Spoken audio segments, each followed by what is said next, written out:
Hello everyone, मैं Indu Aseri government college Abu road से। आज की इस वीडियो में हम देखेंगे कि यदि सतत श्रेणी में बहुलक ज्ञात करना हो तो हम किस तरह से बहुलक ज्ञात करेंगे। सतत श्रेणी में बहुलक निकालना होता है तो हमें दो चरणों में बहुलक को ज्ञात करना होता है। पहले हम बहुलक वर्ग ज्ञात करते हैं। बहुलक वर्ग ज्ञात करने के लिए हम निरीक्षण पद्धति या समूहीकरण पद्धति का प्रयोग करते हैं। निरीक्षण पद्धति या समूहीकरण पद्धति के द्वारा बहुलक वर्ग ज्ञात किया जाता है। उसके पश्चात बहुलक का मान निकालने के लिए एक सूत्र का प्रयोग किया जाता है, z बराबर L plus F1 minus F0 upon 2 F1 minus F0 minus F2 into I. ये एक प्रचलित सूत्र है। आइए एक सवाल के द्वारा हम बहुलक सतत श्रेणी में किस प्रकार ज्ञात किया जाता है वह निकालते हैं। देखिए, हमें ये सवाल दिया हुआ है, मार्क्स दिए हुए हैं 0 से 5, 5 से 10, 10 से 15, 30 से 35 तक वर्ग दिए हुए हैं। 0 से 5 अंक प्राप्त करने वाले विद्यार्थी हैं 3, 5 से 10 अंक प्राप्त करने वाले विद्यार्थी हैं 10, 10 से 15 अंक प्राप्त करने वाले विद्यार्थी हैं 22, 15 से 20 अंक प्राप्त करने वाले विद्यार्थी हैं 14, 20 से 25 4, 25 से 30 अंक प्राप्त करने वाले विद्यार्थी हैं 2 और 30 से 35 अंक प्राप्त करने वाले विद्यार्थियों की संख्या है 1। यहाँ सबसे पहले हम बहुलक वर्ग निकालते हैं। बहुलक वर्ग हम यहाँ निरीक्षण पद्धति के द्वारा भी निकाल सकते हैं, क्योंकि यहाँ अधिकतम आवृत्ति 22 हमें दिख रही है, जो कि इन सभी आवृत्तियों में सबसे अधिक है। 22 जो है वह 14, 10, 3, 4, 2 इन सबसे अधिक है। तो हम चाहे तो निरीक्षण पद्धति के द्वारा भी बहुलक वर्ग निकाल सकते हैं। यहाँ हमने समूहीकरण पद्धति के द्वारा बहुलक वर्ग का निर्धारण किया है। पिछले वीडियो में मैंने बताया ही था कि समूहीकरण पद्धति के द्वारा किस प्रकार से हम बहुलक वर्ग निकाल सकते हैं। हम पहले कॉलम में 2-2 के योग के साथ, दूसरे कॉलम में 1 को छोड़ के 2-2 के योग के साथ, उससे अगले कॉलम में 3-3 का योग, उससे अगले कॉलम में 1 को छोड़ के 3-3 का योग और उससे अगले में 2 को छोड़ के 3-3 का योग निकालते हैं। और जो आवृत्तियाँ सर्वाधिक हैं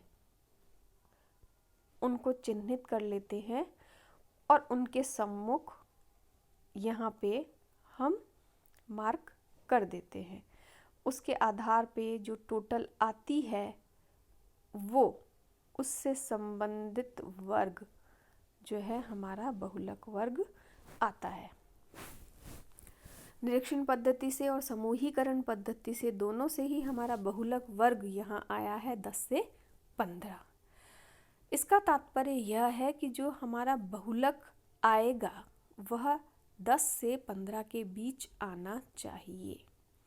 बहुलक का मान ज्ञात करने के लिए हम इस सूत्र का प्रयोग करते हैं, z बराबर L1 plus F1 minus F0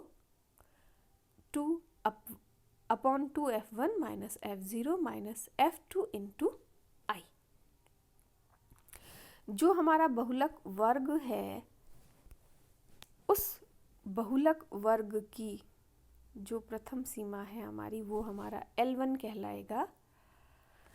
इस बहुलक वर्ग के आगे हम F1 लिख दें, इसके ऊपर F0, इसके नीचे F2, तो ये आवृत्ति हमारी F0, ये हमारी F1 और ये हमारी F2।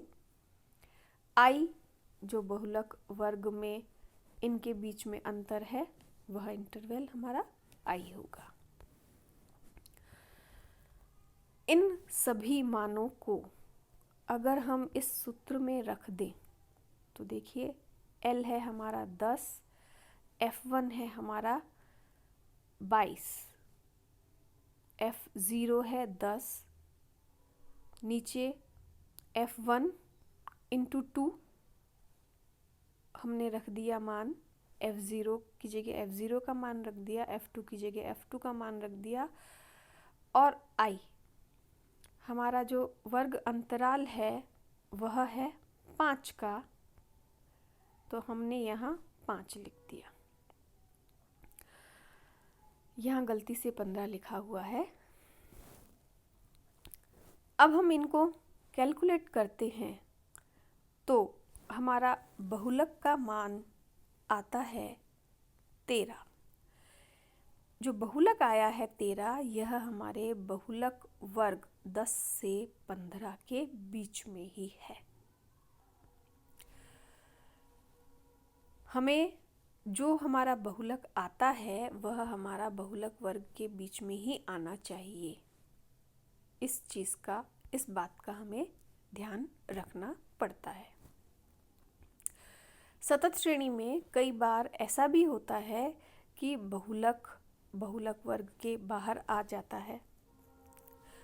ऐसी परिस्थितियां तब होती हैं जब आपके F1 से आपकी F0 या F2 बड़ी होती है, तो आपकी इस लोअर लिमिट से जो आपकी कैलकुलेशन है वह बाहर निकल जाती है और आपका आंसर जो है वो बहुलक वर्ग के बाहर आ जाता है।